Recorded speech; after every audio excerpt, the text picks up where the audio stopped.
You have a few days to watch it. I don't know how long it's going to be up. Took a risk by uploading this. This could cause my YouTube channel to be taken down. This documentary that you're about to watch is one of the most eye-opening documentaries you're going to see this year.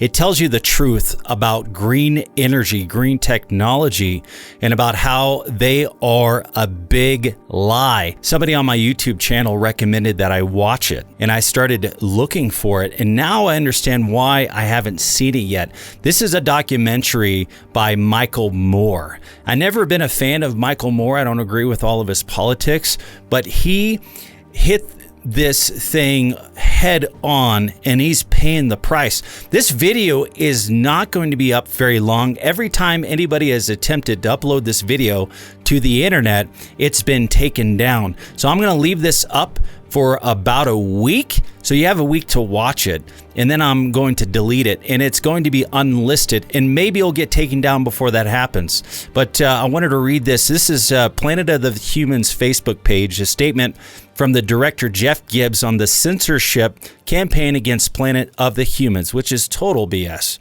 This attempt to take down my film and prevent the public from seeing it is a blatant act of censorship by political critics of my movie. It is an attempted misuse of copyright law to shut down a film that has opened a serious conversation about how parts of the environmental movement have gotten into bed with Wall Street and so-called green capitalists. There is absolutely no copyright violation in my film.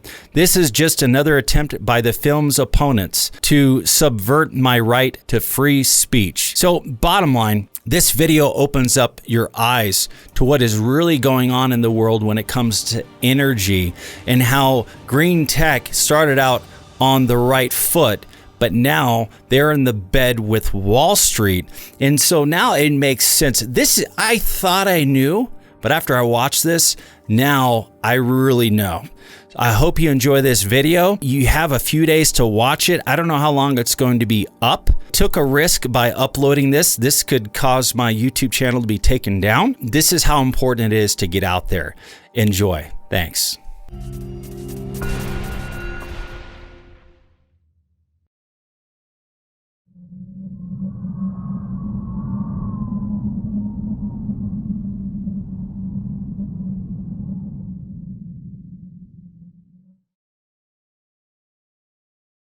I've got a question. How long do you think we humans have? How long does the human race have? Ooh. Oh, wow. I don't exactly know, but it might be soon. I have no clue. No. I hope I give me at least 50 more years. I think there's infinite amount of time. Infinite. It's infinite, yeah. I give us a million years. Being kind, I would say probably about 10 years. 10, 12 years. Thousands of years. 47 years, 3 months, 5 days. It's approximate. We're kind of like cockroaches on the planet. No matter how much damage we'll do, enough of us will survive to procreate and keep it going. Unless we can get to another planet, but then we're just going to fuck it up like we did Earth. Well, I think that we will be here for a long time, but we will change. We're going to turn back into apes.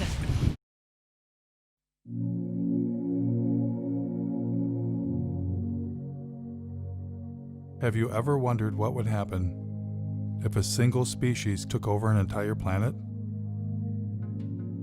Maybe they're cute, maybe they're clever, but lack a certain, shall we say, self-restraint? What if they go too far? What if they go way too far? How would they know when it's their time to go?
Due to our release through factories and automobiles every year of more than 6 billion tons of carbon dioxide, our atmosphere seems to be getting warmer. This is bad? Well, it's been calculated a few degrees rise in the Earth's temperature would melt the polar ice caps. And if this happens, an inland sea would fill a good portion of the Mississippi Valley. For in weather, we're not only dealing with forces of a far greater variety than even the atomic physicist encounters, but with life itself. That was 1958. We've known about the dangers of climate change for 6 decades. Back then, there was so much air pollution that would actually block out the sun. There was so much water pollution, rivers caught on fire. Forget throwing plastic bottles into the water. We tossed our cars in there. We also knew someday we'd run out of oil. For millions of Americans, this may be the worst weekend they've ever faced for finding gasoline to give them the automobile freedom they take as their due. I never doubted humans would find a better way, and I wanted to be part of it. A scientist sounded the alarm, and the modern environmental movement was born. Unless we do bring these chemicals under better control, we are certainly headed for disaster.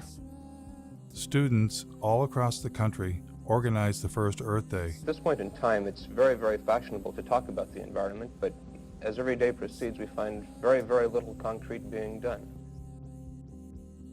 As for me, you might say I was an early environmentalist. When I was 9 years old, a bulldozer began knocking down the woods near my home. I retaliated by putting sand in its gas tank. When I grew up, I became a tree hugger and moved to the wilds of northern Michigan to build a sustainable homestead and commune with nature. I wired my cabin for solar panels and heated with wood instead of fossil fuels. I wrote about sustainable living and environmental issues for the Mother Earth News and several news outlets. I traveled the country documenting invasive species, ecosystem collapse, and species threatened with extinction. I covered protests against destroying mountains for coal, and was once even confronted by the BP police. You're a journalist? Jeff Gibbs, yeah. By all means, you can take all the pictures you want. Okay. We'll write a report, and then we have to send it to the FBI and the U.S. Attorney's Office. They'll call you. Through all of this, I kept wondering, why are we still addicted to fossil fuels? So I decided to begin following the green energy movement.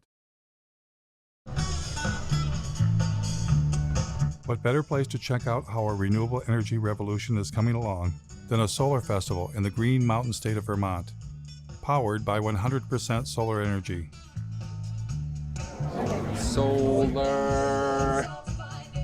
I was having fun and got a chance to ask about getting solar panels installed. You can keep adding, so maybe every time you get a tax return, buy another solar panel. But then a little rain began to fall.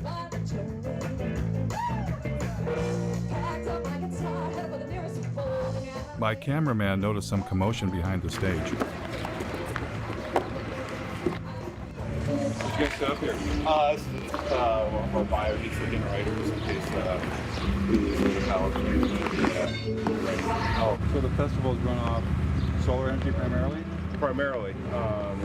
We do need to bring some of this stuff in just because we want to make sure we have enough power to not kill our fancy toys that we have lighting the stage.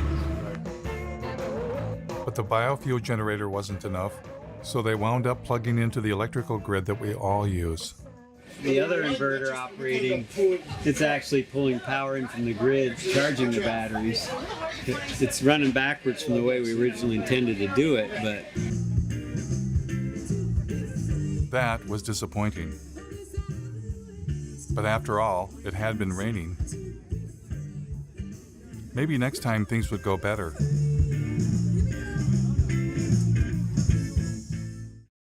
Luckily for us, hope was on the way. It's been a long time coming, but tonight, change has come to America. Green activists across the country cheered when newly elected President Barack Obama rolled out a $1 trillion stimulus package with nearly $100 billion for green energy. Green was finally ramping up, and everyone wanted to be part of it. President Obama brought in environmental activist Van Jones from the Apollo Alliance with shovel-ready projects. They've got to put up tens of thousands of wind farms. They've got to put up millions of solar panels. Former Vice President Al Gore, who had a few years earlier released an Oscar-winning film, shared his ideas with the president. We have the opportunity now to create jobs all across this country, in all 50 states, to repower America. Al Gore had already encouraged billionaire airline owner Sir Richard Branson to invest big time in green energy. Branson is pledging future profits from his airline to the tune of perhaps $3 billion. $3 billion, that's with a B, to fight global warming. Is Al Gore a prophet? I just spelled profit.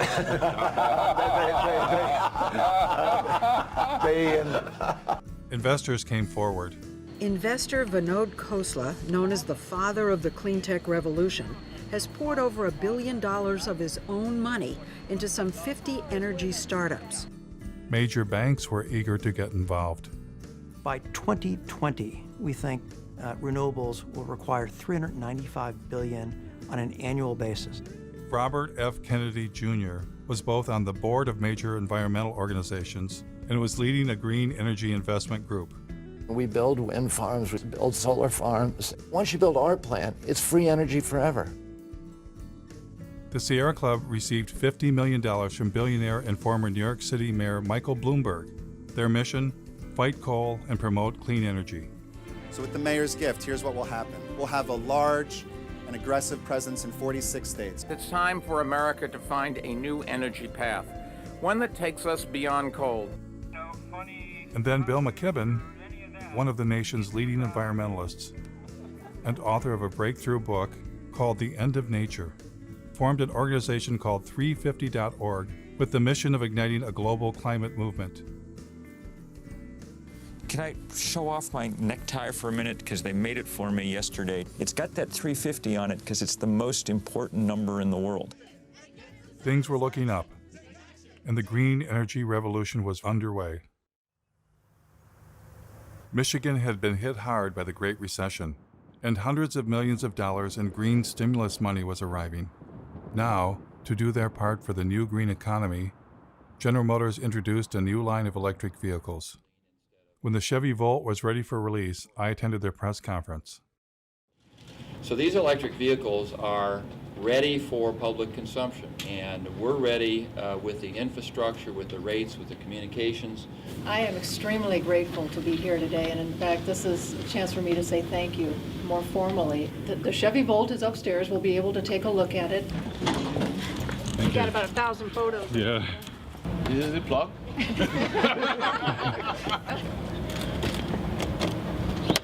It's as simple as that. The batteries are in the trunk? No, the battery in this particular design is a T shape right down the center and across the back seat area. Because everybody thought we killed the electric vehicle. No, we didn't. It's alive and well. So what's charging the batteries right now? What's the source of Well, electricity? here, it's coming from the building. I mean, is it, what's our mix of power? Oh, actually, Lansing feeds the building. What's that? Lansing feeds power to the building. So I don't know. They're, I bet you they're a bit of coal. Well, they're heavy on natural gas, aren't they? right now the car's charging off of your grid? Right. It would be charging off our grid, which is about 95% coal. How long do you think it'll be before there's a solar and wind powered grid? Oh, golly. To suggest that all of the power used for these cars will be generated from wind and solar in the very near future would not be correct.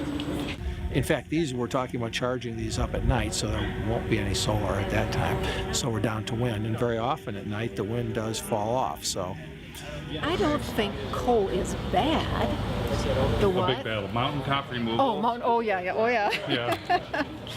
It's got lovely BTUs. It's got lovely Very energy dense, isn't value. it? Yeah. How do you burn it more cleanly? I mean, do you see natural gas getting bashed? we will be delivering power based on natural gas very shortly.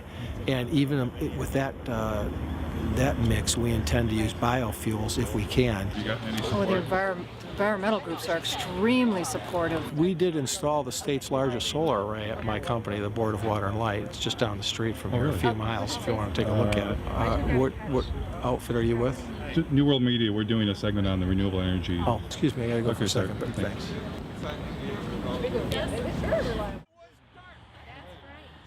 I decided to take him up on his offer to check out their football field-sized solar array right down the street. What we're trying to do with this kind of a tour is get a sense for what they've already done as an indication of what we could do to push the envelope even further. We took a hard look at wind and determined that, around here there's not any real good wind coming through all the time. That's what we liked about solar. You would get the power when you most needed it. Pass these around, look at them. They are viable. Made in Michigan, that was another good thing. Although the efficiency of these panels is only about just under 8%. If you happen to be NASA and you happen to own a rover running around Mars, they have very efficient panels. But we can't afford those at about $1 million a square inch. How many homes would this array provide electricity for? The standard answer that we tell everybody is we're providing enough to meet the peak requirements of 50 homes. However, for most of the people that look at it a little bit closer, we generate about 64,000 kilowatt hours a year. Our average customer uses about 6,000 kilowatt hours a year. 6,000 into 64 is just a little over 10. We can meet the energy requirements for 10 homes over a year. Will that be an incentive to put more solar on? Well, if you wanted to make all of the energy required for the city of Lansing over a year, well, how about you'd have a solar array that was 3 miles by 5 miles. Right, but we're not going to do that. But I mean, what would My friend from the Sierra Club wanted him to be more positive, but he was not interested. As a consequence of the big push for green energy, wind farms were rising around the nation, including near my home in northern Michigan. We've done coal and nuclear for years. We've been trying to get in more into the renewable side. These are the largest in Michigan. I think it's 482 foot total. How many yards of concrete? There's 800 yards of concrete in the base, right around 140 tons of re-steel. What are those blades made out of? That's all fiberglass and balsam. They're about 36,000 pounds apiece. This tower will weigh 800,000 pounds when we're done. Then the cell is 220,000 pounds, and the hub and rotor assembly is another 160. It's pretty substantial. They were impressive machines. But is it possible for machines made by industrial civilization to save us from industrial civilization?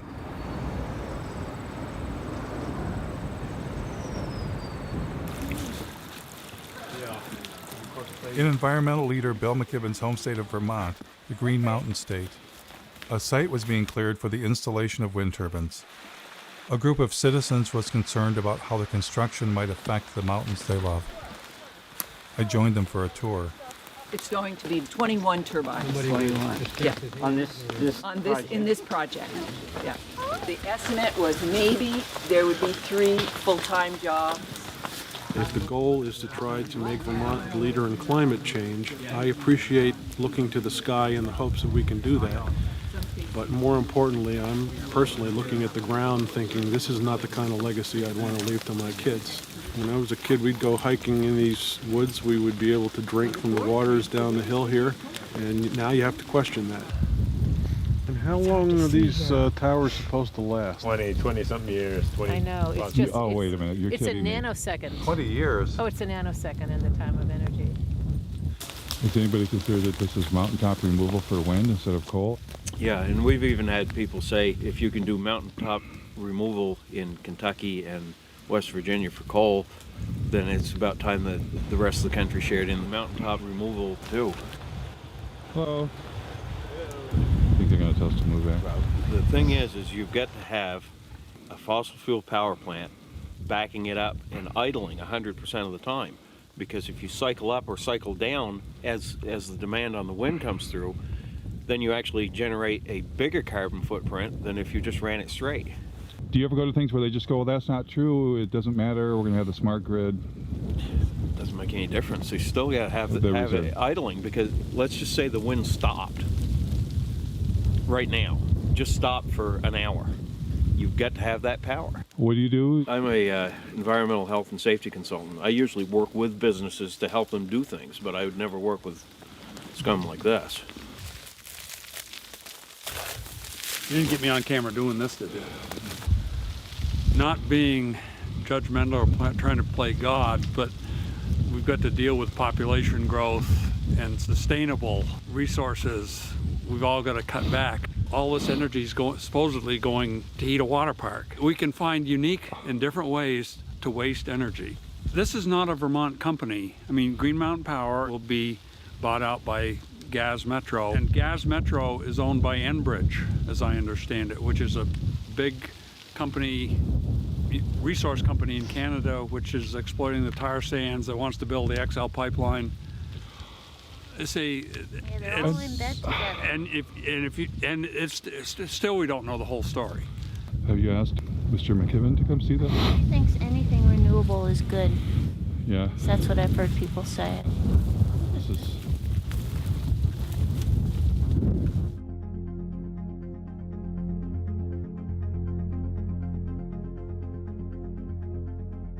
I'm in a strange position. I'm against our addiction to fossil fuels and have long been a fan of green energy. But everywhere I encountered green energy, it wasn't what it seemed. This is like a perpetual energy battery. And where do you get the hydrogen from? The hydrogen, hydrogen is sourced from any hydrocarbon material.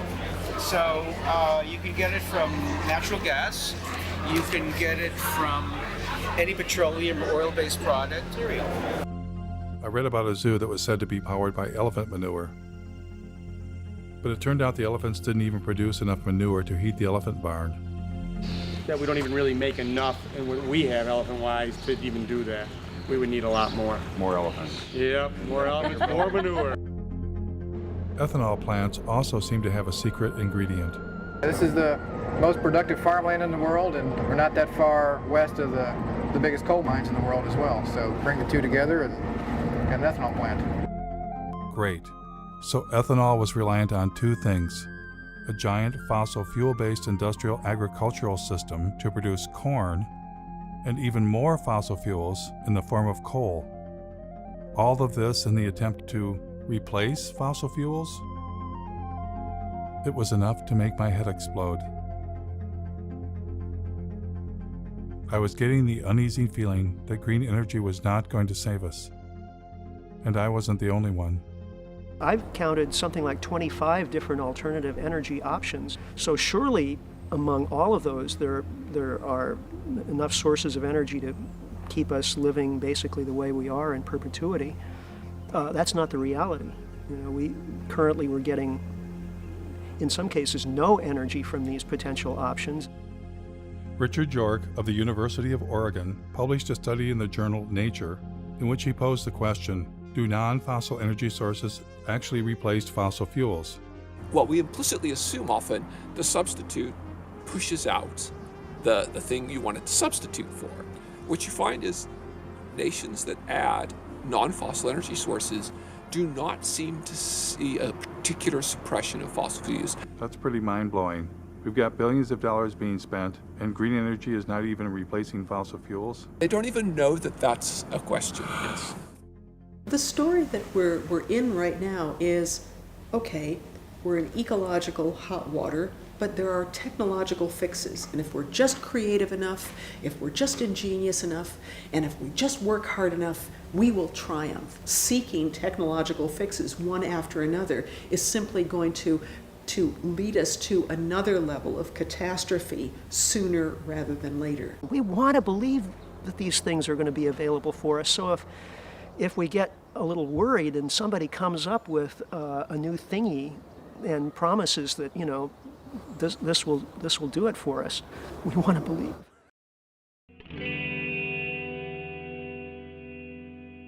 Because we're a little worried, are we desperate to accept any idea that sounds alternative or green? Are we avoiding looking too closely because we don't want to know the answer? Ozzie Zenner, a visiting scholar at UC Berkeley and Northwestern University, was asking some of the same questions. I mean, I thought that solar and wind were probably very good solutions. I mean, it wasn't really even that long ago. One of the most dangerous things right now is the illusion that alternative technologies like wind and solar are somehow different from fossil fuels. Well, I hear a lot of times that solar cells are made out of sand. Have you ever thought about solar panels? The main ingredient that makes them work is silicon or sand. This is the raw material chips are made of, sand. They don't use sand at all. So they use, I'll show you what so this is one of the ingredients. It's actually mined quartz.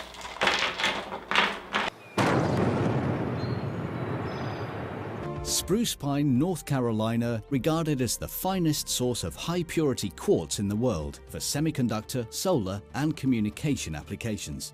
But you can't use sand because sand has too many impurities. So you start with a very high-quality quartz and a very high-quality coal. And then you put those two together into an arc furnace and you melt them.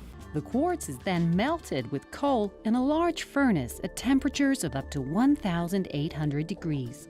So you need more coal to do that. So I get another coal out. So that's when we melt these together, we get silicon metal and carbon dioxide. And the carbon dioxide just goes off and you got rid of the carbon, you're left with silicon metal. This is not clean coal. Not clean coal. Ozzie Zenner said it was an illusion that renewables were replacing coal or any fossil fuel. Environmental groups continued telling a different story.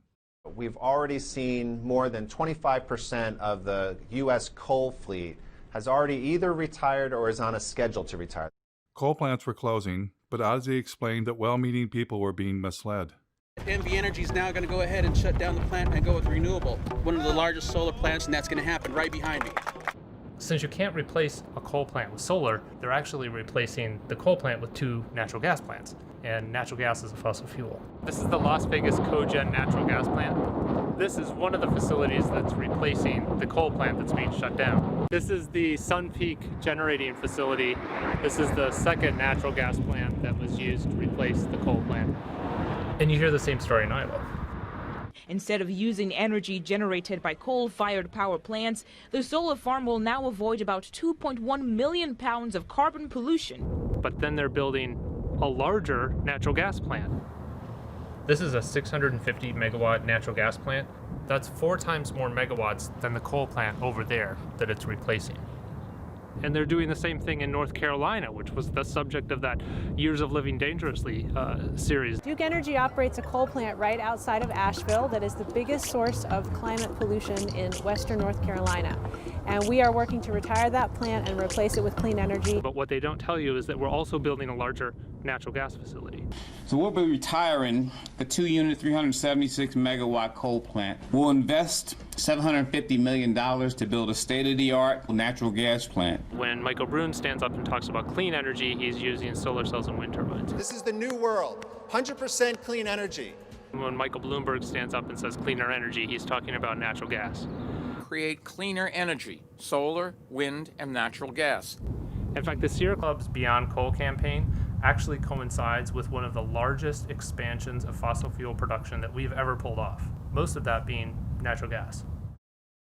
Ozzie's assertion that renewables were not replacing fossil fuels, if true, would upend all of our assumptions about green energy and what was going to save us. What would happen if I asked the same question to industry insiders? Like, where do solar panels come from? Well, you have to start with a mine. Or, what's stopping us from running the world on 100% solar and wind? Well, intermittency is one of the major challenges with grid stability. The sun's everywhere except when it's not there. There's a lot of developers that were flocking to California wanting to connect their solar farms and wind farms. The utilities would turn to me and my team to help them look at what the impact to their grid would be. When we add solar cells or wind turbines to a grid, do we get to shut off a coal plant? That's certainly the goal. The problem is, or the difference is that renewables are intermittent. All of a sudden a cloud cover could come over and your solar generation could drastically decrease. And if you don't have something else there to meet whatever the load is at that moment, then you're going to have power outages. So we don't get to turn a fossil fuel power plant off when the sun is shining or the wind is blowing? Well, it's not that easy. We need to be able to back up that power to keep the system steady all the time so it doesn't collapse. Most likely that's through fast-acting gas plants, but also what we call the baseload plants, either nuclear or coal, that are on all the time, but that maybe can be dialed down during the day and dialed up when demand starts rising. Does it affect the efficiency to turn fossil fuel power plants on and off? Oh yeah, they don't like to be dialed up and down. It does make, that's wear and tear for them. Turning them on, turning it off, there's energy used and lost in any time. Kind of like when you turn your car on and off, you use a little extra gas to get it turned on. I do still think you have to maintain a base load of some kinds. What's the solution then? You need energy storage. Without storage, you can't count on it. If you can store the energy that's created off of things that are intermittent, like solar and wind, you can store that, then now you're reducing your need for a baseload. But would adding storage like batteries increase the carbon footprint? Yeah, absolutely. In a big way, actually. And as more energy storage gets on the grid, it has a mass scale implication. When I looked up how much battery storage there is, it was less than 0.1% of what's needed. In a couple years, they begin to degrade and need to be replaced a few years later. I learned that the solar panels don't last forever either. Some solar panels are built to last only 10 years, so it's not as if you get this just magic free energy, right? I don't know that it's the solution, and here I am helping to sell in materials that would go into photovoltaics. And so, to overcome profound limitations of solar and wind, rarely discussed in the media, a new generation of technology was rising in the California desert. What is this? What we're using is a field of mirrors to focus sunlight onto a tower. The power plant itself, at 377 megawatts, will be the largest of its kind in the world. This will become the biggest solar plant in the world. There's some people that look out in the desert and they see miles and miles of emptiness. I see miles and miles of a gold mine. But this next generation had a fossil fuel secret too. This solar facility burns natural gas pretty much every morning in order to get it started up. How long do they have to burn it for? Hours usually. This is the incoming natural gas for the facility. This plant would work about as well without natural gas as I would without coffee in the morning. Or maybe how you would be without food. Without food, yeah. They have to file for acid rain permits for nitrous oxide emissions. They have to apply for carbon offset permits because they're producing carbon dioxide here, so they have to offset that. The whole thing is built using fossil fuel infrastructure, from the concrete to the steel to the mirrors to the backing on the mirrors. The sun is renewable, but the solar arrays are not.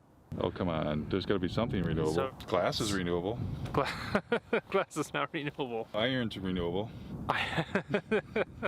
Aluminum, that's renewable. I recycle my pop soda cans. I know it's renewable. Yeah, the problem with all of these materials is that it takes an incredible amount of energy to mine and process all of the materials that go into building something like this. You use more fossil fuels to do this than you're getting benefit from it. You would have been better off just burning the fossil fuels in the first place instead of playing pretend. That green energy has nothing to do with fossil fuels is apparently a story only meant for you and me. Here is Robert F. Kennedy Jr. speaking to oil and gas company insiders. It's a combination, solar gas plant. It's a turbine that we just take from a gas plant, suspended from a big scaffolding, a tower, and surrounded by giant mirrors in the desert. The plants that we're building, the wind plants and the solar plants, are gas plants. What kind of game is being played here? I mean... Well, we're basically just being fed a lie. For instance, you'll hear about Germany running on wind and solar. 35% right now. 50% of their power. There were days this past summer when the Germans were generating 80% of their power from the sun. But Germany is still Europe's largest consumer of coal. Aber wenn in dieser Region die meiste Kohle gefördert wird, dann ist ja auch hier der größte CO2-Ausstoß. Only a small fraction of their energy actually comes from wind and solar. In fact, Germany just built a large terminal to import natural gas from the United States. Elon Musk, the founder of Tesla, when he announced his Gigafactory battery plant, he said it would power itself with wind and solar energy. Through a combination of geothermal, wind, and solar, it will produce all the energy that it needs. But in fact, it has lines connecting it to the same electrical grid that we're all connected to.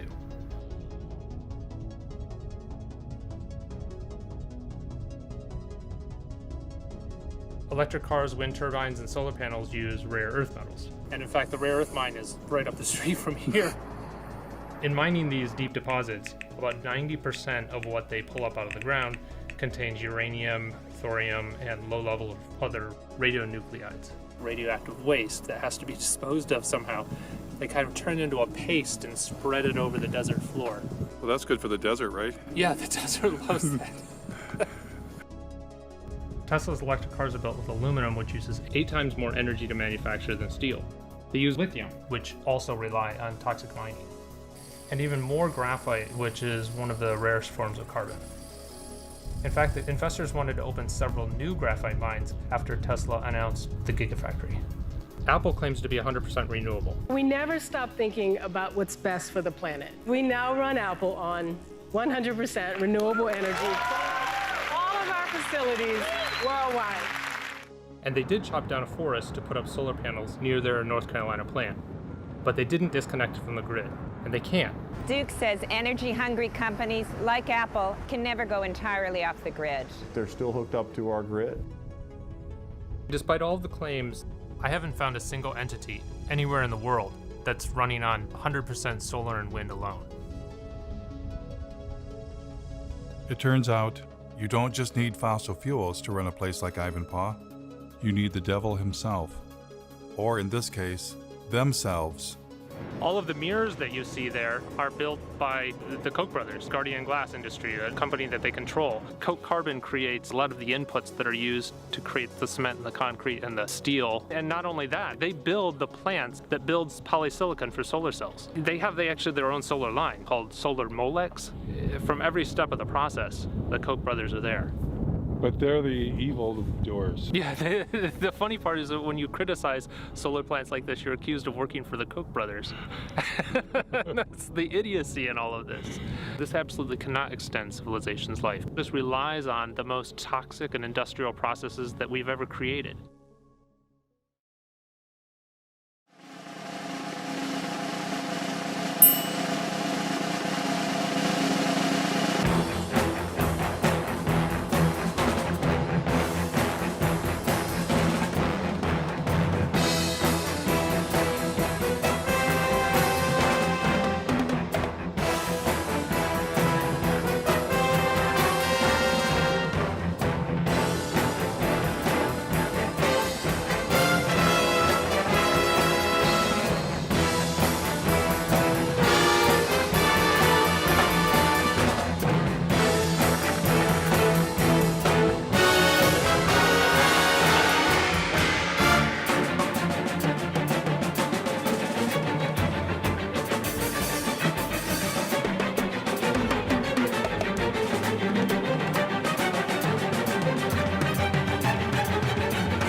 beauty of a solar facility, and particularly this technology, is that it is so environmentally benign.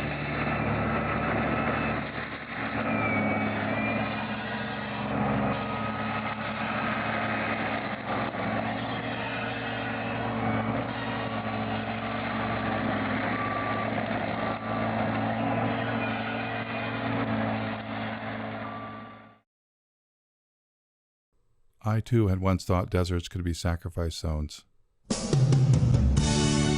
I was wrong. Deserts are not dead.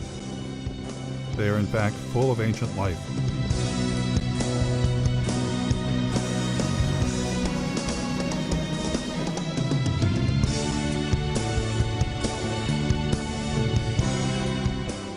In the desert, the Joshua tree stands, waiting for the giant ground sloths and the mammoths that shall never return. The Joshua tree depended on the giant mammals to reach up high and eat their seeds, and thus disperse the Joshua tree. But now, stranded in time and space, the Joshua tree awaits a new fate, to be sacrificed in the name of progress. Joshua trees are torn down to make way for solar projects.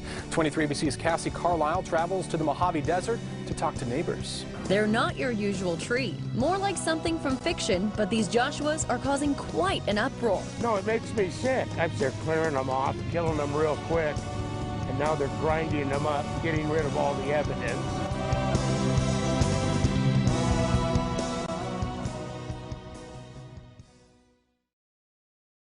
Not far from Ivanpah Solar, Daggett, California was home to several generations of solar arrays, including some of the first on the planet.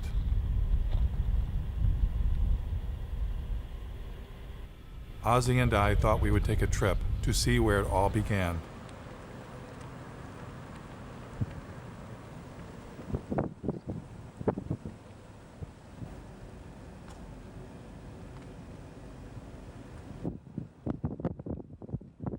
One of the sunniest places in the planet, really. It's the center of the solar industry. They've been building and dismantling and building arrays here for about 40 years. Then we happened to run into the mayor of Daggett. I know the solar plants out there. My husband, back in, I'd say 83, 84, they worked out there building that solar plant out there. Yeah, the SEGs. And everybody here worked. How's that held up? Is it the job still here? No. Jobs went bye-bye. They have their normal people that run the plant operators and stuff like that, the big wigs, they have that. Where that energy's going, I don't know. Were you originally optimistic that solar would bring more jobs in the development with people? We really did. A lot of things come into this town, they come and go. They go really fast. Did you see this? Then Ozzy and I discovered that the giant solar arrays had been razed to the ground. Oh my God. I mean, this was huge. It suddenly dawned on me what we were looking at. A solar dead zone. Look at the blowing sand. Yeah, there's sand everywhere. There's sand dunes forming around this area. Wow.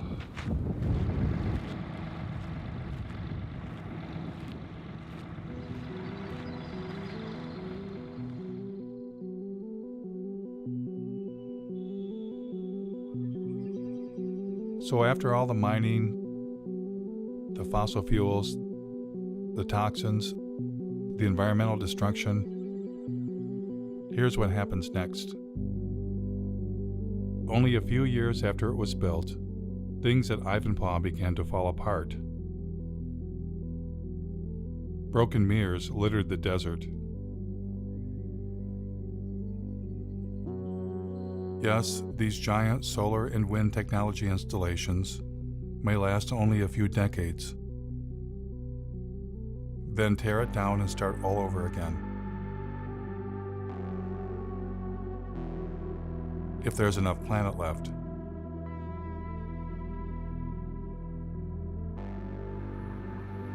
It was becoming clear that what we have been calling green, renewable energy and industrial civilization are one and the same.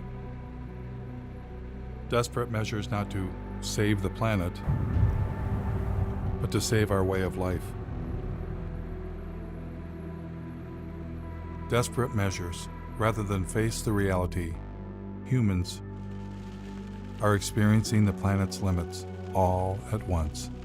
Every different perspective I look at and imagine, well, we could do more of this or go to a larger area or use more of that. Well, it turns out there isn't more. I looked at marine production and fish production and found that peaked 20 years ago. More and more of what we eat is from fish farming. The current acres of actively farmed land, that is peaked also. The rivers are already being irrigated to about the limits of what they can sustain. The Colorado River doesn't get to the ocean anymore. Well, then you start looking at groundwater, the southern Great Plains, and I think they can almost predict when they will run out of groundwater, and it's in a decade or two. A human vulnerability at the global scale, that any one of them we could maybe compartmentalize, but we're seeing them propagating across topic after topic of society and the Earth system. And I don't think the people in charge are near nervous enough.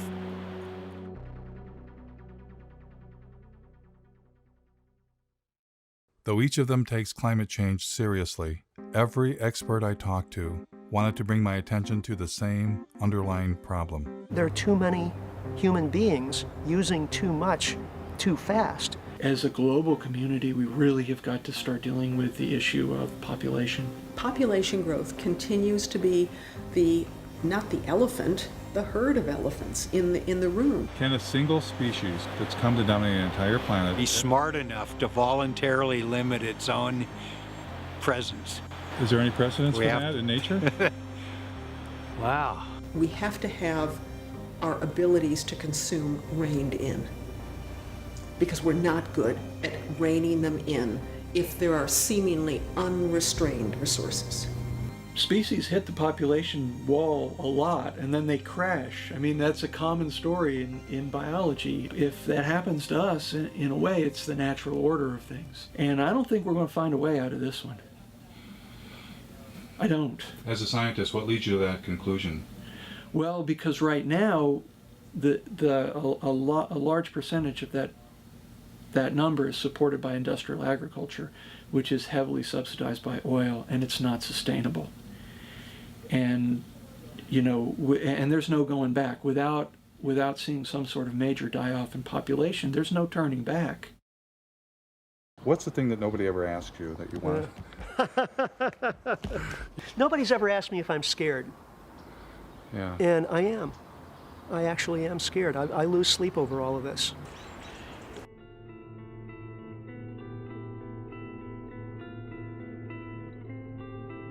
It took modern humans tens of thousands of years to reach a population of 700 million.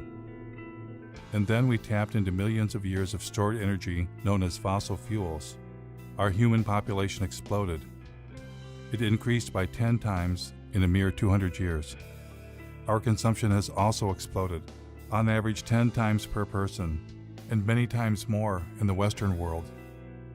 You put the two together, the result is a total human impact 100 times greater than only 200 years ago. And that is the most terrifying realization I have ever had. We humans are poised for a fall from an unimaginable height. Not because of one thing, not climate change alone, but all the human-caused changes the planet is suffering from. So why are bankers, industrialists, and environmental leaders only focused on the narrow solution of green technology? Is it the profit motive? And why, for most of my life, have I fallen for the illusion green energy would save us?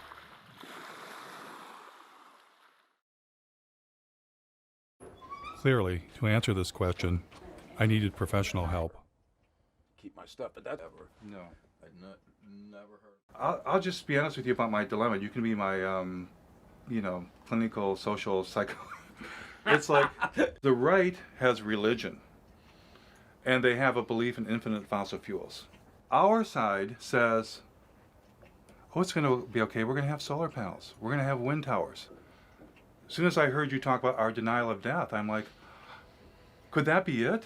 Could it be that we can't face our own mortality? Could we have a religion that we're unaware of? Absolutely. I think you've hit the proverbial nail on the head. What just differentiates people from all other forms of life is that, we're not only here, but that we know that we're here. If you know that you're here, then you recognize even dimly that you'll not be here someday.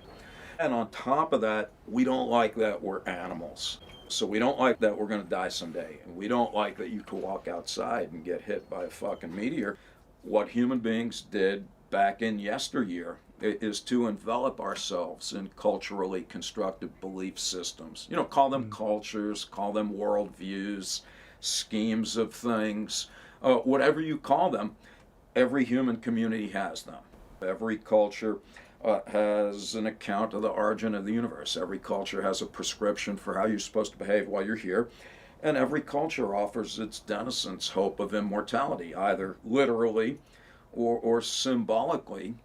Then the question is, well, what happens when you bump into people who don't share those beliefs?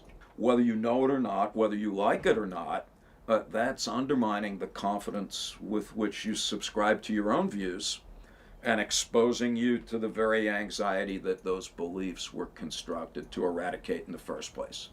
If we're to make progress, whatever that word means, or even to persist as a form of life, we're going to need to radically overhaul our basic conception of who and what we are and what it is that we value. Because the people that you referred to earlier, both on the left and the right, that think we're going to be able to discover more oil or solar panel ourselves into the future, where life will look pretty much like it does now, only cleaner and better. Either with more oil or greener Correct. or both. I think that's just frankly delusional. What I'm hearing is that if I haven't come to grips with my own anxiety about death and life and presented with a reminder of that, I'm highly likely to make some tragic decisions for the community. Yes. The only solution in principle is, as Albert Camus put it, he said, there's only one liberty: to come to terms with death. Thereafter, anything is possible. I find that downright inspiring. As for our environmental leaders who dwelled in comfortable illusions, how tragic of decisions were they capable of making? I was about to find out.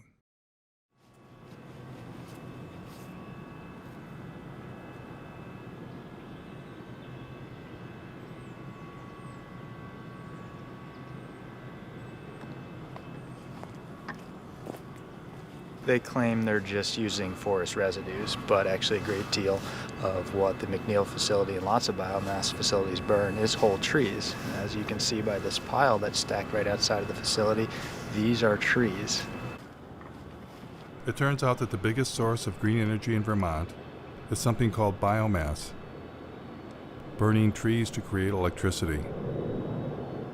This is definitely not the way, and that the first step is actually looking at our lifestyles and how we can reduce our energy consumption. This is all the ash that has varying levels of toxic metals, a great deal of radiation, as these trees have been absorbed. Oops, You're in unforbidden territory here. Are we? I ask both of you to come up to our office, okay? Is that something you're interested in doing? It's not an interest. You got 5 seconds or I'm calling 911. Okay. You got 2 individuals here. Police will be down here in about 2 minutes. But you asked us to leave and we're doing so, I'm so not we're not asking you to trespassing. leave. I'm asking you to come up to the office. Okay, thanks for the offer. Maybe next time? You got everything here. So you have the #1 polluter in the state that people think emits magical fairy dust from the smokestack. The reality is what you have is a facility that burns 400,000 green tons a year of trees. Now, this facility burns 30 cords of wood per hour. That's a hell of a lot of wood. And on top of that, it actually burns natural gas as well. And to think you would have to have 10 of these to replace one average coal-fired power plant. You know, it's just not going to work. It's just nuts. It takes a great deal of fossil fuels to cut down all of these trees, to truck them in, to use the big machinery to dump the wood chips everywhere. So the idea that somehow this is not anything to do with fossil fuels just doesn't even make any sense. It couldn't happen without fossil fuels, in fact. How did the environmental groups get pulled into this? Obviously, the main factor is delusion. A lot of these environmental groups have been saying that all we have to do is, for instance, switch our fossil fuel economy over to a few solar panels and windmills, and we can continue living life, as normal. Some of the environmental groups have been for years touting facilities like this, saying that, number one, it's carbon neutral, that this will actually help us fend off climate change because there are no CO2 emissions. It actually emits over 400,000 tons per year of carbon dioxide. Oh, but once we cut them, they'll grow back. They'll grow back over a period of decades to centuries. But if we cut every tree in the United States, it would be able to power the country for a year, and then what happens when, the trees are gone?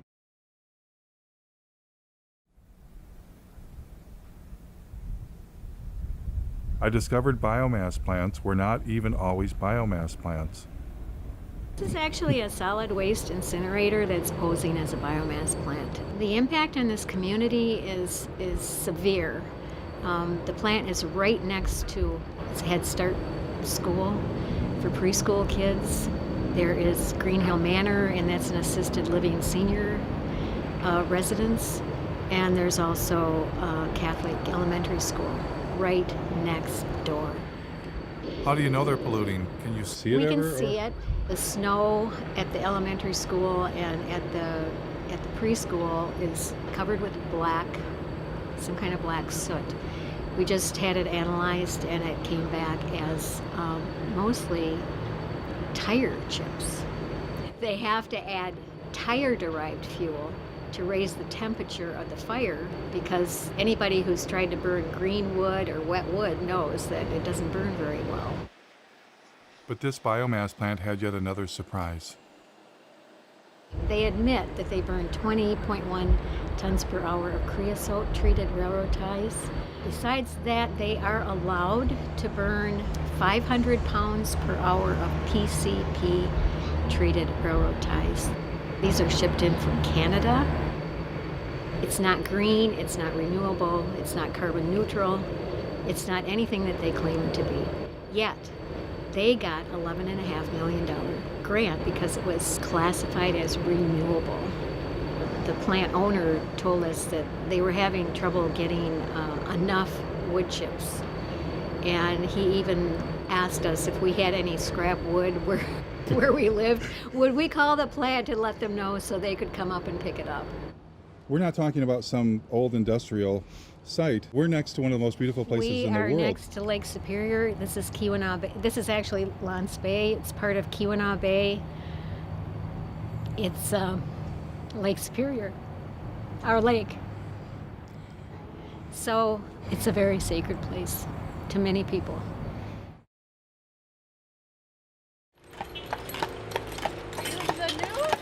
No, there's supposed to be a climate change rally.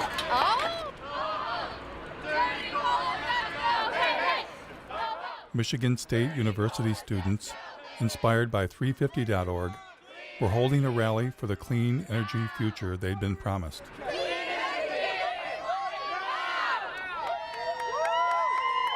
Imagine when I found out that it is the largest on-campus coal plant in the nation. The goal is to get the whole world moving beyond fossil fuels. Who wants to do a 350 sign on the steps of the... But it turned out Michigan State had a form of green energy in mind the students did not support. The university contracted with a energy contracting company. They put together like a modeling tool. First 2 or 3 months that the steering committee was using this modeling tool, it didn't even contain data for wind or solar. So there was... Adam told me they were planning on substituting coal burning with biomass burning. The permit that is currently being considered by the state is a permit for 24,000 tons of biomass per year. And the plan is to do that in all four boilers. Unfortunately, the steering committee considers biomass renewable at the moment, which we're not happy with. Michigan State wasn't the only university to go green. I'm happy to announce that Carolina will be going beyond coal in the next decade. Now, as we begin to wean ourselves on coal, we're about to try another alternative energy source, biomass. And who is here to help the University of North Carolina switch from burning coal to burning trees? So it is a great pleasure to be here today to celebrate the remarkable step that the university is taking, to say we're going to do our part. A remarkable step indeed. We're to do our part by getting out of bed with coal companies and into bed with logging companies? Where did the idea of colleges going green by burning trees come from anyway? A little college called Middlebury in the heart of Vermont. Welcome to the celebration of the opening of Middlebury's new biomass gasification system. It's now my great pleasure to introduce this afternoon's speaker, Bill McKibben. What powers a learning community? And as of this afternoon, the easy answer to that is wood chips. It's incredibly beautiful to stand over there and see that big bunker full of wood chips. You can put any kind of wood in, oak, willow, whatever you want. Pretty much anything that burns, we can toss in there if we can chip it down to the right size. And there are very few similar cases any place in this country of that kind of change over that scale. But it shows it could happen anywhere, and it should happen anywhere. In fact, it must happen everywhere. It must happen everywhere. And now it's time for a nature break, enjoying our sustainably managed Michigan forests. If you walk through here and you look, there's virtually nothing growing. A little bit of grass occasionally. And it seemed that biomass plants indeed were suddenly everywhere. Like this one in Cadillac, Michigan. In Detroit, an incinerator that burned garbage was considered green. The Detroit incinerator is known to emit horrible smells and pollutants that neighbors say make them feel sick and put their health at risk. It's a stink. It's a horrendous stink. A proposed biofuel plant for the Upper Peninsula of Michigan would consume trees from tens of thousands of square miles. In order to create 40 million gallons of ethanol, they were going to have to use up over 1 million tons of green wood. We pointed out that they were going to be using more natural gas than they were going to be creating ethanol to displace the natural gas. If you continue to do this, you're going to be fertilizing the forest. Fertilizing the forest with fossil fuels. Fossil fuel-based, right, fertilizers. Made from natural gas. Yeah. Then came a ballot proposal backed by Bill McKibben and nearly every major environmental group, requiring Michigan to get 25% of its electricity from renewable sources by the year 2025. This year, Michigan voters have a choice. Keep burning dirty coal and oil, or move Michigan to clean, renewable energy like wind and solar. Vote yes on Proposal 3. Surprisingly, Proposal 3, also known as 25 by 25, was the brainchild of an organization that was 100% biofuels and biomass. Allowing America's farms, ranches, and forest lands to be active participants in contributing to America's energy future. These are the biomass and biofuel plants across the U.S.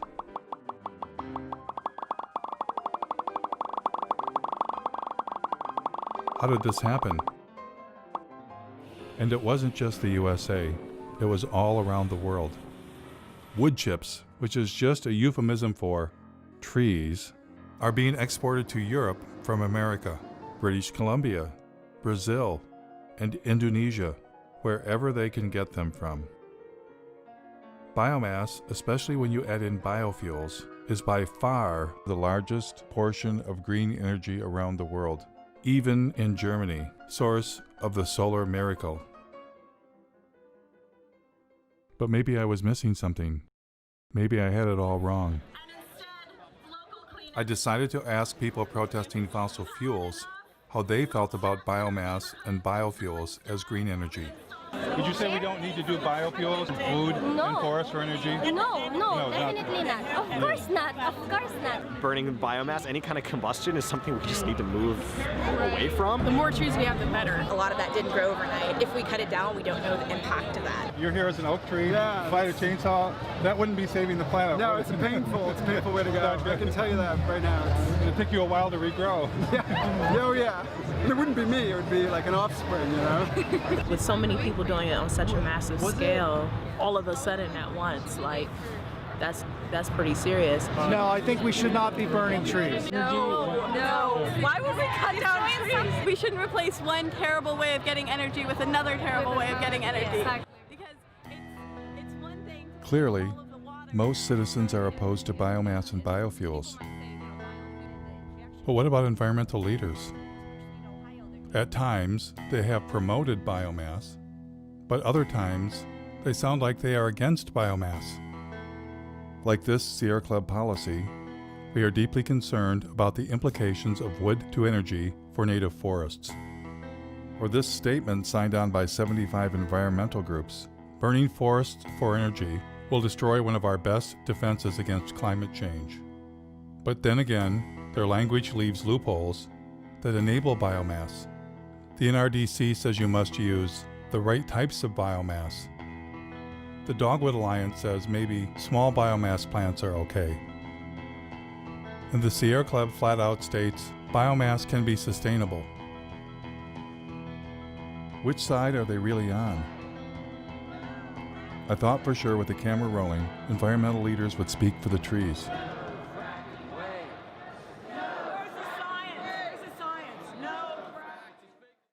We're here to tell a story about what the forests of this state, of our Commonwealth, mean to us. Does your organization have any stance on that? I'm not sure I would say we support it as much as we can wrap our heads around it. We've almost made a peace with the timber industry. I'm just curious, what's your group's stance on using forests for biomass? Biomass is renewable, biomass is sustainable. And I'm with Clean Water Action. We don't really have a stand on it. If the director of the Sierra Club was here, she'd be able to talk your ear off about it. I'm the director for the Sierra Club in Pennsylvania. Does the Sierra Club support or not support biomass? I'm not totally prepared to talk about our policy on biomass today. Our position is somewhat nuanced, so I just want to be, careful not to. So you're with 350? I am. Does 350 have a position on biomass? Because I'm kind of actually... I can't really speak for 350. Do you personally have an opinion about whether we should be burning trees for green energy? No, I don't have an opinion on that. I like a fire. One of my biggest concerns as an environmentalist is that we're starting to burn trees, that there are tree burning power plants. Are you aware of the problems with biomass or biofuels? Yeah, I'm not as aware of that as I could be or I should be. Jeff Gibbs, working on a documentary in Michigan, where I live, where I'm from. There's large plants that burn trees for energy, and pretty much whole trees chipped up. Do you have a thought about whether that should be part of green energy or not? Well, the great thing about green energy is you don't have to pick a favorite. Jeff Gibbs. Oh, hello. My biggest concern is that in Germany, for instance, they're moving towards solar and wind, but 60% of their actual energy is coming from biomass. 60% of what's considered renewable energy.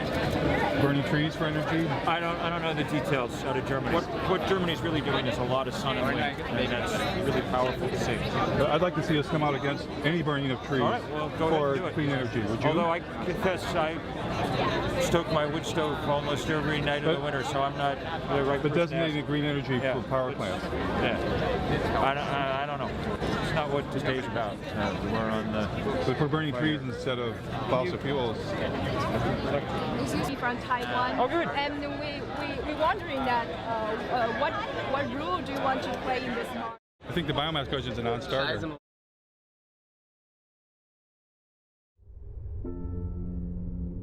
I found only one environmental leader willing to reject biomass and biofuels. So we are talking of the old oil economy trying to maintain itself now through another raw material, the green planet. The only reason corn and soya is being planted for biofuel in this country is the subsidies make it profitable.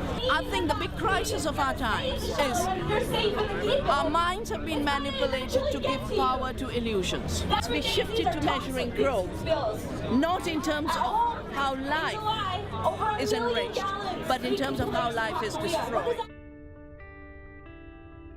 Her honesty was refreshing.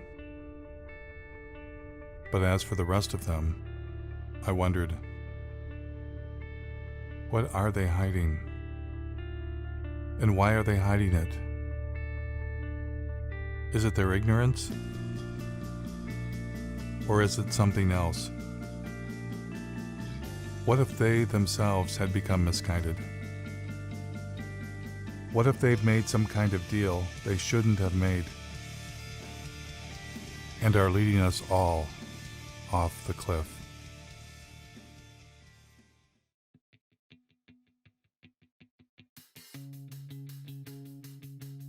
It was long past time for me to come to grips with the other elephant in the living room, the profit motive. The only reason we've been force-fed the story climate change plus renewables equals worse saved is because billionaires, bankers, and corporations profit from it.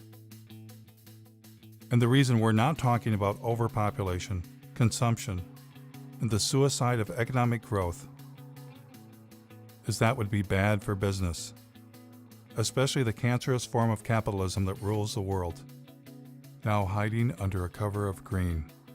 Today, Bloomberg Philanthropies is making, I'm happy to announce, a new investment of $30 million in the Beyond Coal campaign. We have more. I'm glad to say that more than a dozen additional funders have committed to match that $30 million. And who were these new partners? One of them was Jeremy Grantham, billionaire, world's leading timber investment advisor. They were not investing in trees to turn them into nature preserves, which might answer another riddle. Why is this name redacted on the Sierra Club's tax return? Would they be embarrassed to take $3 million from a man who made his living selling the forests of the world? Bloomberg bringing a timber investment billionaire to the party was no coincidence. Bloomberg sponsored a UN climate session to discuss ramping up biomass and biofuels around the world. Billionaires were in love with the idea of turning what was left of nature into green profits. Remember when Al Gore had gotten Richard Branson to invest billions into saving the planet? Richard Branson, founder of Virgin Atlantic, powered a Boeing 747 from London to Amsterdam on a coconut oil mixture to highlight the potential of this amazing oil as a clean energy biofuel. Branson had actually invested in biofuels. He was attempting to replace the jet fuel damaging the planet with biofuels that required the consumption of the living planet. And it was game on for the airline industry. Dozens of researchers from all over the Northwest gathered in Missoula the past 2 days to explore the idea of converting the region's massive reserves of wood into jet fuel, especially with the demand for aircraft fuel expected to grow by 1 billion gallons in the Northwest alone. United Airlines will buy a $30 million stake in biofuel company Fulcrum Bioenergy. The airline used 3.9 billion gallons of fuel last year. What technology was Silicon Valley billionaire Vinod Khosla hoping to profit from? Nature takes 1 million years to produce our crude oil. Kior can produce it in seconds. The company took over this old paper mill where logs are picked up by a giant claw, dropped into a shredder, and pulverized into wood chips. Clean gasoline. Green gasoline. There must be a downside. There is no downside. The bank that crashed the economy, ruined millions of lives, and has their tentacles on the levers of power. What would their favorite form of green energy be? One of the very interesting markets that we deal with is Brazil. It's unlike any other market in that today, alternative energy isn't really alternative energy. It's so much a part of the fabric of the society. The country began to utilize its vast resources of sugarcane to produce ethanol. There was a man from Goldman Sachs who was particularly in love with turning forests into profits. Has everybody got enough coffee? You might want to get some more. Meet David Blood, former CEO of asset management for Goldman Sachs. How much money did Mr. Blood believe should be invested in green energy? A natural alignment for something in the order of $40 to $50 trillion worth of capital. $40 to $50 trillion. And who was going to help the man from Goldman Sachs? Help him raise that astronomical amount of money? A gentleman some of you may recognize and know, Bill McKibben. It's entirely dependent on what kind of political will we can muster. And if we do not get this done very fast, then we're not going to get it done. And so Bill McKibben went forth to generate the political will for trillions of dollars in green investments. Our next guest has been called our nation's leading environmentalist. And you are, in some sense, the grand poobah of the environmental movement. My guest tonight is on a global crusade. On a global crusade for what? Commit to divesting from fossil fuels. We can't justify investing our money in companies that are basically running Genesis backward. So when you divest from fossil fuels and invest in green funds, what are you investing in? I took a deep dive into Securities and Exchange Commission filings to find out. For instance, in the Green Century funds, recommended by 350.org and Bill McKibben, I found less than 1% solar and wind, and 99% things like mining,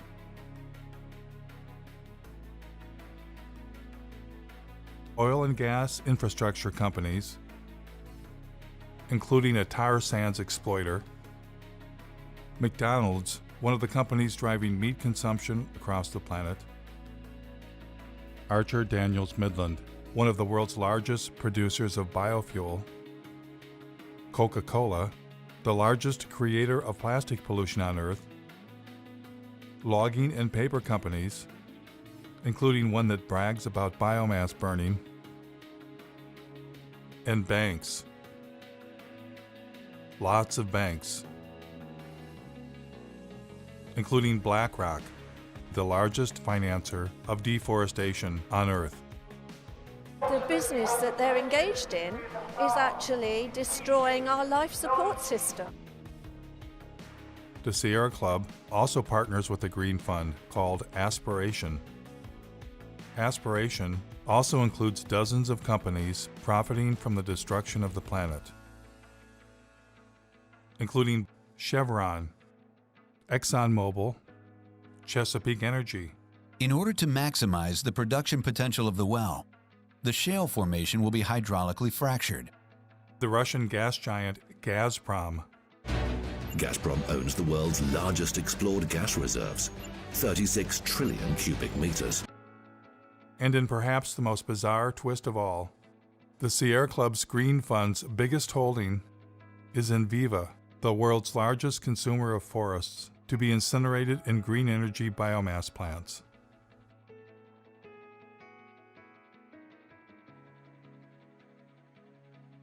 Of course, one investment option is a green fund run by Bill McKibben's buddy David Blood. And who was the chairman of this fund? Someone familiar. Use capitalism that gives incentives for people to do their best. Al Gore and David Blood partnered to form a company called Blood and Gore. No, scratch that. Generation Investment Management. And within this fund, Blood and Gore designated a special investment category, targeting $650 million of biomass and biofuels. Funny thing was, they partnered before Al Gore's film came out. Was that movie just about climate change? Or something else? On one side, we have gold bars. Don't they look good? I'd just like to have some of those gold bars. On the other side of the scales, the entire planet. If we do the right thing, then we're going to create a lot of wealth. And when it came time for Al Gore to choose between the entire planet and getting him some of them gold bars, what choice did he make? Here is Al Gore earning his keep by pretending to care about the rainforest while lobbying Congress on behalf of the sugarcane ethanol industry. Any comment on the Brazilian effort here with the issue of the possibility of expanding into that Amazon River basin with further deforestation to produce more ethanol out of sugarcane is a worry, and apparently you're not as concerned about that. No, I am. I simply forgot. What's been going on there is really very troubling.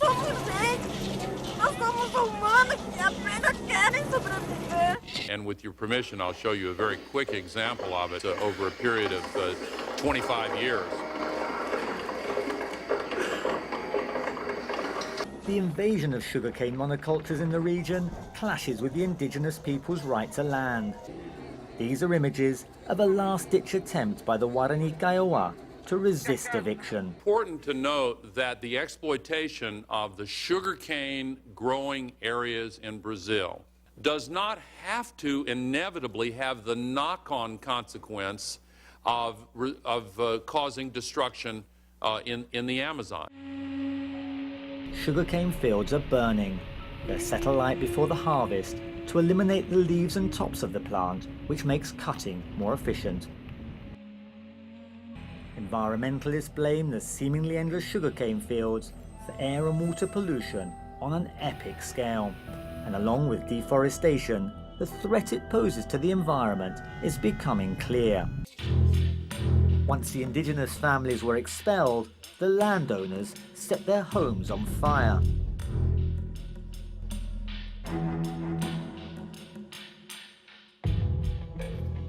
Is there anything too terrible to qualify as green energy? Thank you very much, Secretary Mabus and the US Navy for once again inviting me to speak with you today. The Navy's work to help launch this new fuels industry is invaluable. The U.S. Navy has a special message this year. It is time to turn green. Joining the vessels is what the U.S. Navy calls its Great Green Fleet of warships powered by fuel from renewable sources like algae, grass, and animal fat. Animal fat.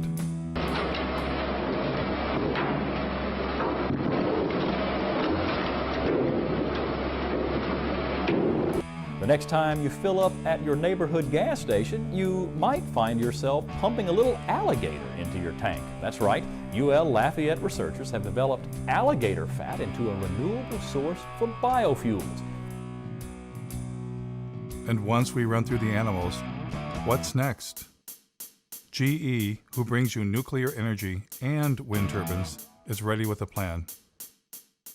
I believe that liquid fuels, chemicals are eventually going to have to be made from sustainable raw materials. We believe that seaweed is one of the most attractive opportunities.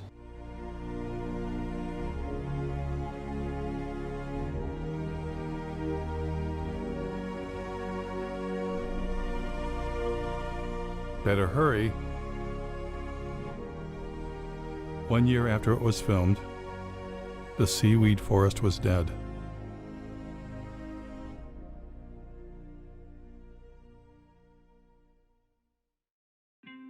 You might ask yourself, how could men destroy what remains of nature to enrich themselves? Well, that's why they're billionaires, and you're not. The takeover of the environmental movement by capitalism is now complete. Environmentalists are no longer resisting those with the profit motive, but collaborating with them. The Nature Conservancy is now the Logging Conservancy. We will capture the most important pieces biologically, and there will be another large block sold to timber investment groups. The Union of Concerned Scientists has become the Union of Concerned Salesmen, having taken millions not for science, but to create markets for electric cars.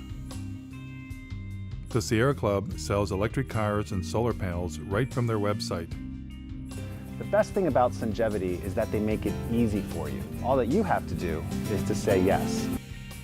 The New York Times partners with ExxonMobil to bring you the good news about biofuels. Algae-derived fuel could help us meet growing demand. Treehugger.com, which claims to be the largest single source of environmental news, was founded and funded by Georgia Pacific, a logging company. In fact, they are neighbors.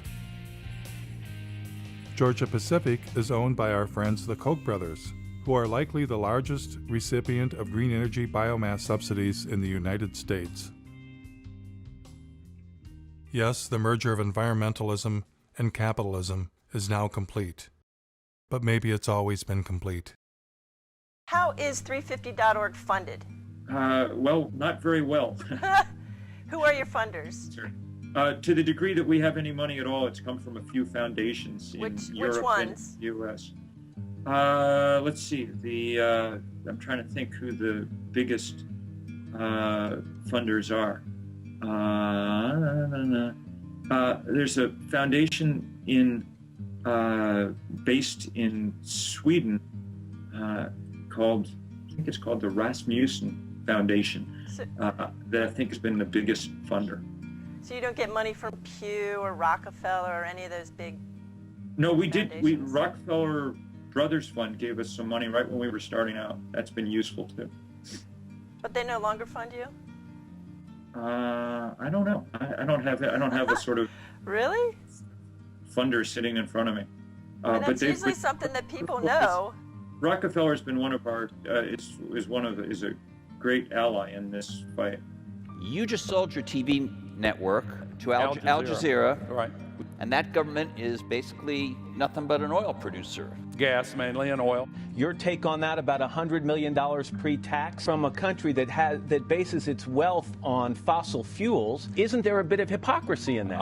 Well, I get the criticism. I just disagree with it. I'm proud of the transaction. You couldn't find for your business a more sustainable choice. What is not sustainable about it? Because it is backed by fossil fuel money. I get it. I get it. And so, if you got yourself an environmental movement and environmental leaders, why not buy the holy day itself? Happy Earth Day!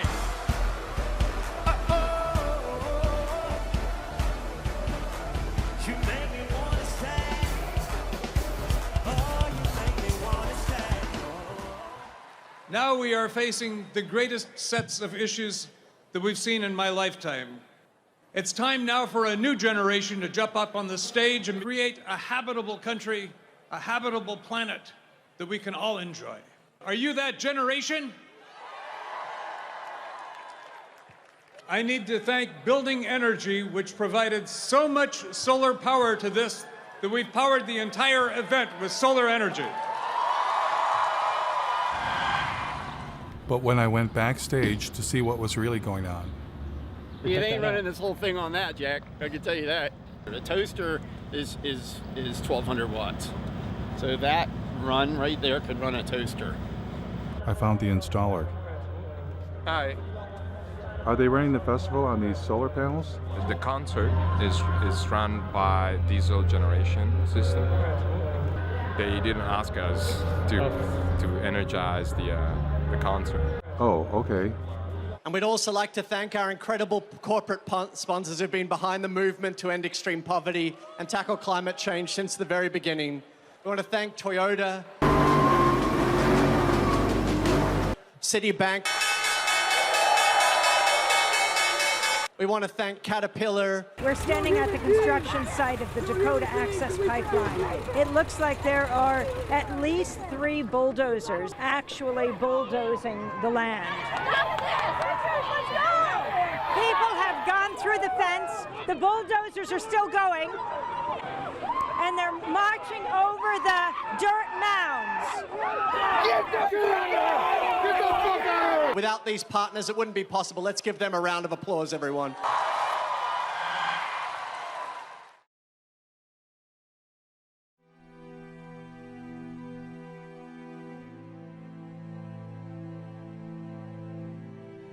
Now I know this all might seem overwhelming. It's the kind of thing that we normally don't try and think about. But by not thinking about it, it stands a good chance of doing us in. I truly believe that the path to change comes from awareness. That awareness alone can begin to create the transformation. There is a way out of this. We humans must accept that infinite growth on a finite planet is suicide. We must accept that our human presence is already far beyond sustainability and all that that implies. We must take control of our environmental movement and our future from billionaires and their permanent war on planet Earth. They are not our friends. Less must be the new more. And instead of climate change, we must at long last accept that it's not the carbon dioxide molecule destroying the planet. It's us. It's not one thing, but everything we humans are doing. A human-caused apocalypse. If we get ourselves under control, all things are possible. And if we don't,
Yeah.